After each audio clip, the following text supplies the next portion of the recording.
मगरबी दुनिया की जानिब से रूस और यूक्रेन की जंग के नतीजे में रूस पर पाबंदियां आयद की गईं तो इसके बाद सूरत हाल काफ़ी मुश्किल हो गई। मुआशी तौर पर रूस के लिए बड़ी मुश्किल ये थी कि रूस की मईशत का एक बड़ा हिस्सा दरअसल तेल बेचने पर मुनहसर है। जब मगरबी दुनिया की जानिब से रूस पर पाबंदियां आयद की गईं तो मगरबी दुनिया की इन पाबंदियों के बाद रूस के लिए हालात मुश्किल होने लगे, क्योंकि रूस यूरोपीय यूनियन और यूरोपीय ममालिक को बड़ी मिकदार में तेल फ्राहम करता है। इसके बाद अब ये फैसला करना बड़ा मुश्किल था कि रूस किस तरीके से इन तमाम तर हालात का मुकाबला करेगा। रूस ने फौरी तौर पर इसका हल निकाला। अमेरिका ने रूस पर यह पाबंदी आयद की कि दुनिया में कोई भी मुल्क अगर रूस से तेल खरीदना चाहता है तो इसकी अदायगी डॉलर्स में नहीं की जाएगी, यानी डॉलर्स के जरिए रूस ट्रेड नहीं कर सकता। इसके बाद रूस के लिए बज़ाहिर मामलात मुश्किल पैदा हुए, लेकिन सऊदी अरब ने इस पर एक बड़ा बयान दिया। खबर ये सामने आई कि सऊदी अरब की जानिब से रूस के साथ चाइनीज़ करेंसी युआन में तेल की डील करने के हवाले से फैसला किया जा रहा है। जैसे ये खबर सामने आई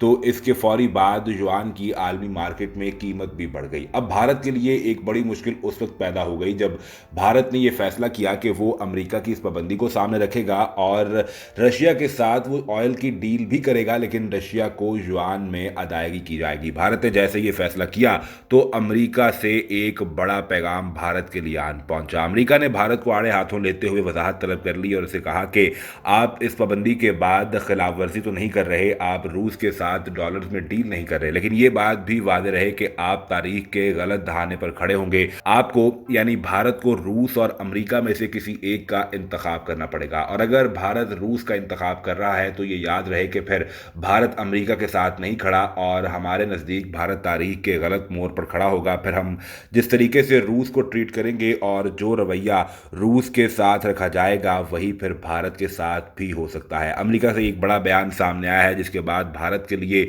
एक बड़ी मुश्किल इस सूरत में पैदा हो चुकी है कि भारत अमेरिका की जानिब से आयद करदा पाबंदी की खिलाफ वर्जी तो नहीं कर रहा, लेकिन भारत को अब ये धमकी भी दे दी गई है कि अगर भारत रूस के साथ खड़ा होता है और ये डील चाहे चाइनीज़ करेंसी युआन में भी करता है तो भारत के लिए फिर भी मुश्किलात पैदा हो जाएंगी।